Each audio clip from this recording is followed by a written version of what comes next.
The ring box is heavy in my jacket pocket. Not the weight of the diamond, just the weight of what it means. I'm standing outside the restaurant where I'm supposed to meet Sarah, rehearsing the words in my head. I know we said no rush, but no, too casual. Sarah, I want to grow old with you. Better. I run my thumb along the edge of the box, feeling the hinge give just slightly under pressure. I've checked it 3 times since leaving my apartment. Still there. Still real. The late October air is cool, the kind that makes you think of football games and firewood. I should have worn a heavier coat, but I wanted to look nice. Button down, blazer. The shoes Sarah always says make me look distinguished. I glance at my reflection in the restaurant window. My hair's thinner than it was when I first met her, more gray than brown now. But Sarah says it suits me, says I've grown into my face. I take a deep breath.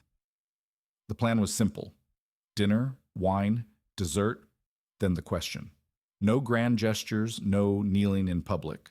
Just us in a quiet corner booth where she could take her time answering. Then my phone buzzes. I don't recognize the number at first. Area code 312, Chicago. My stomach drops before my brain catches up. Her number, the one I deleted 5 years ago but never forgot. I stare at the screen like it might bite me.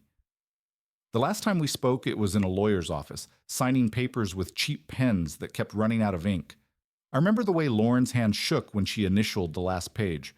Not from sadness, from exhaustion. We'd been drowning for years. That day was just the paperwork. Now, here she is, blinking on my phone like a ghost. I should ignore it. I should. Sarah's probably already inside checking her watch, wondering if traffic held me up. But my thumb moves on its own. I answer.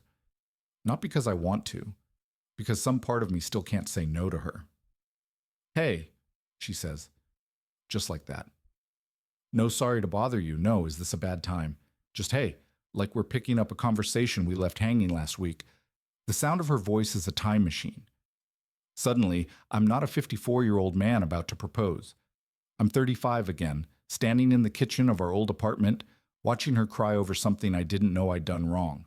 The way she'd press the heels of her hands into her eyes when she was frustrated. The smell of her shampoo, something with coconut, lingering on the pillowcases long after she'd left. I swallow hard. Lauren. A pause. Then softer. You still say my name the same way? The ring in my pocket feels like a brick. Behind me, the restaurant door opens, releasing a burst of laughter and clinking silverware. Someone calls out a reservation name. The world keeps moving, and I'm standing here, frozen, with my past in one ear and my future waiting inside. Are you okay? I ask, because that's what you do when an ex calls out of nowhere. You assume crisis. You brace for bad news. She exhales, a sound I know too well. The one that used to mean I'm tired of explaining myself to you, but now it just sounds tired. I dreamt you hated me, she says. And I woke up realizing I didn't actually know if you did. A waiter passes by, balancing 3 plates up his arm. The smell of garlic and seared steak hits me. Somewhere inside, Sarah's probably smoothing her napkin over her lap, sipping ice water, glancing toward the door. And Lauren's waiting for an answer I don't have. I tell Lauren I can't talk right now. It's the truth, but it feels like a lie. Her silence on the other end stretches just a second too long before she says, yeah, okay. No fight. No call me back later. Just that quiet surrender I still don't know how to handle. I pocket my phone and step into the restaurant. The warmth hits me first, then the noise, low chatter, the clink of glasses, a jazz cover of some old Beatles song playing just loud enough to notice. Sarah sees me before I see her. She lifts her hand in a small wave, her mouth curling into that half smile of hers, the one that says, I knew you'd be late. Traffic, she asks as I slide into the booth. Something like that? I kiss her cheek. She smells like lavender and the faintest hint of perfume, something light, expensive, not like Lauren's vanilla and cigarette scent that used to cling to everything. Sarah's hands are smooth when they brush mine. No chipped nail polish, No calluses from gardening too hard. Just neat, polished, steady. I order a scotch. Sarah gets her usual Pinot Grigio. We make small talk, her daughter's grad school applications, the leak in my bathroom sink I still haven't fixed, the new Thai place she wants to try. Normal things, easy things. But the ring box presses against my thigh every time I shift. Lauren and I didn't end in flames. We rusted. We were good once. Early days when we'd drive to the lake at midnight just to see the water in the dark. She'd laugh at my dumb jokes, her head thrown back, hand on my knee while I drove. We got married too young, but back then it felt brave. Then life happened. The miscarriages, the job losses, the nights we'd sit on opposite ends of the couch, her scrolling through her phone, me pretending to watch the game, both of us too tired to bridge the gap. We didn't yell. We didn't cheat. We just stopped recognizing each other. The day I moved out, she stood in the doorway of our bedroom, arms crossed, watching me zip up my duffel bag. "You're really doing this?" she asked. Not angry, just tired. I didn't have a good answer. Sarah's voice pulls me back. "You're somewhere else tonight." I swirl my scotch. "Just thinking." About how my ex-wife called me 10 minutes before I was supposed to propose to you. About how I can still hear her voice in my head. About how I don't know what that means. "Work," I lie. She studies me for a beat, then lets it go. That's one of the things I love about her. She doesn't dig. She waits. The waiter brings our food. Sarah cuts into her salmon, precise and unhurried. I watch her hands. Lauren used to eat like she was racing against the clock. Fork in her left, napkin in her right, always halfway to the next bite before she'd finish the first. Sarah catches me staring. "What?" "Nothing," I say. "Just you." She smiles, and for a second, it's enough. But the phone in my pocket feels heavier than the ring. The rest of dinner passes in a haze of polite conversation and forced smiles. I push food around my plate, nodding at all the right moments, laughing when I'm supposed to. Sarah doesn't mention the proposal I didn't make. She just reaches across the table at one point and squeezes my hand, her thumb brushing my knuckles in that way she does when she knows I'm somewhere else. When we step outside, the night air feels different, charged like the moment before a storm. Sarah loops her arm through mine as we walk to the car. "You want to come back to my place?" she asks. I should say yes. I should take her home, pour us both a nightcap, and finally pull that damn ring out of my pocket. But my phone feels like it's burning a hole through my jacket. "I think I need to call it an early night," I say. Got a lot on my mind. Sarah studies my face for a long moment. She's too perceptive not to notice something's off, but all she says is, "Okay, call me tomorrow." I kiss her goodbye, a quick press of lips that feels inadequate, and wait until her taillights disappear around the corner before pulling out my phone. The missed call stares back at me. 3:12, 9:04 p.m., 22 seconds. My thumb hovers over the callback button. 5 years of silence, and now this. What could possibly be so important that Lauren would break that silence tonight, of all nights? I press call before I can talk myself out of it. She picks up on the second ring. "You called back." Her voice is exactly how I remember. A little rough around the edges, like she's been crying or smoking or both. There's music playing faintly in the background, something with a piano. "Yeah," I say.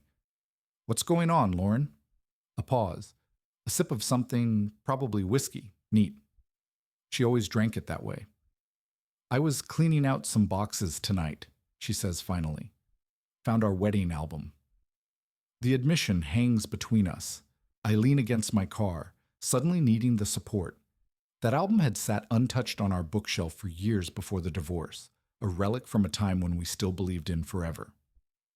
"Why now?" I ask. She exhales sharply. "Would you believe me if I said I don't know?" The streetlight above me flickers. Somewhere down the block, a dog barks. Normal Tuesday night sounds that feel surreal when you're talking to the woman who used to be your whole world. "I dreamt about you last night," she continues. We were in that shitty apartment on Belmont, and you were packing your bags. Only this time, I actually begged you to stay. My chest tightens. That last fight plays in my head like a movie I've seen too many times. The way she'd stood in the doorway, the way I couldn't meet her eyes when I walked past her. You didn't, though, I say quietly. In real life. No, she agrees. I didn't. A car drives by, bass thumping. The driver's laughing at something, head thrown back in joy. It feels obscenely loud compared to the quiet grief humming through the phone. Are you happy? Lauren asks suddenly. The question catches me off guard. I think of Sarah's steady hands, her quiet patience, the ring still sitting in my pocket. I'm getting there, I say. Lauren makes a small noise, not quite a laugh, not quite a sigh. Good, that's good. We both know this is where we're supposed to hang up, to let the past stay past. But neither of us moves to end the call. Did you ever... She starts, then stops. Never mind. Did I ever what? Another sip? Another pause? Did you ever regret it? The good years, I mean. The truth sits heavy on my tongue, but some truths are too big for a Tuesday night phone call. No, I lie. Never. The piano music swells in the background. Lauren's quiet for so long I think she might have hung up, then so soft I almost miss it. Liar. The call disconnects. I stand there in the empty parking lot, phone in hand, wondering when exactly we stopped being able to tell each other the truth. I sit in my car for 20 minutes with the engine off, staring at my darkened phone screen. The restaurant's neon sign casts a red glow across the dashboard, pulsing like a heartbeat. Sarah texts, "Home safe. Hope you get some rest." 3 simple words that should warm me. Instead, they make my stomach clench. She deserves better than this. Better than a man sitting in a parking lot haunted by a voice from his past. The ring box digs into my thigh when I shift. I take it out, flipping it open in the dim light. The diamond catches the street lamp's glow. It's a good ring. Classic. The kind Sarah would appreciate. Elegant, but understated. I snap the box shut. The truth is, I don't know why I didn't propose tonight. Was it Lauren's call? Or was I looking for an excuse before the phone even rang? My apartment feels too quiet when I get home. I pour 2 fingers of bourbon but don't drink it.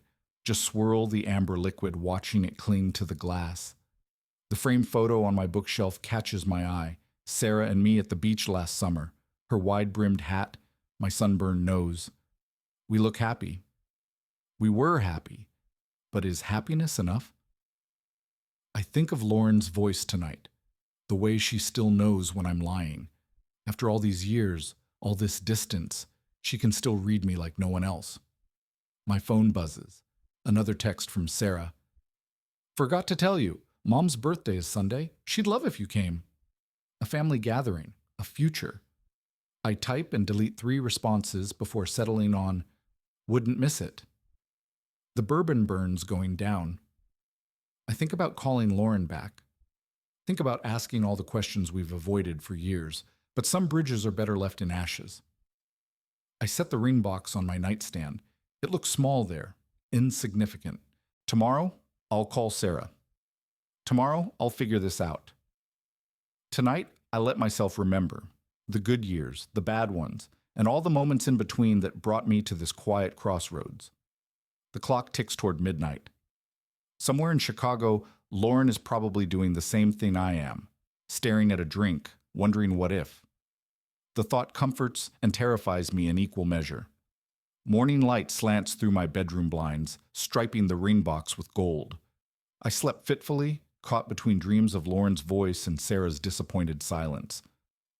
My phone shows 2 notifications, a weather alert and a calendar reminder. Sarah's mom's birthday, Sunday. The mundane normality of it grounds me. This is my life now. Steady, predictable, good.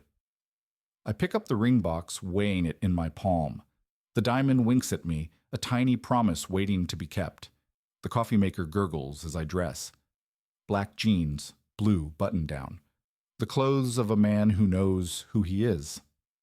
I pour my coffee and take it to the living room, where Sarah's favorite mug sits on my coffee table from her last visit. I could call her right now. Could drive to her place, get down on one knee in her sunlit kitchen while she's still in her weekend robe. She'd say yes. I know she would. But would I mean it? The truth settles over me like a heavy coat. I can't propose to Sarah while part of me is still on that phone call with Lauren. Not because I want Lauren back, that ship sailed years ago, but because until I make peace with our ending, I'll never truly be ready for a new beginning. I set down my coffee, untouched. The drive to Lauren's old neighborhood takes 20 minutes. I haven't been back since the divorce. The elm trees we planted are taller now, their branches arching over the street. Her building looks the same. Red brick, black fire escape, the same dented mailbox by the front door. I don't ring the bell. Instead, I sit in my car and text Lauren, "We should talk, in person." 3 dots appear, disappear, reappear. Her reply comes 5 minutes later. I'm at the diner on Western, booth in the back. I start the car. The ring box stays on my passenger seat, catching sunlight as I drive toward whatever comes next. This isn't about choosing between past and future. It's about finally being honest with both. The diner smells like bacon and burnt coffee, just like it did 20 years ago when we'd come here after late shifts. Lauren sits in our old booth, hands wrapped around a chipped mug, staring out the window. She looks older. So do I. I slide in across from her. No hello, just silence thick enough to hold. "You look good," she finally says, eyes tracing the gray at my temples. "So do you." A waitress refills Lauren's coffee without asking. She still takes it black. Some things don't change. I open my mouth. To say what? I'm not sure. But Lauren speaks first. "I shouldn't have called."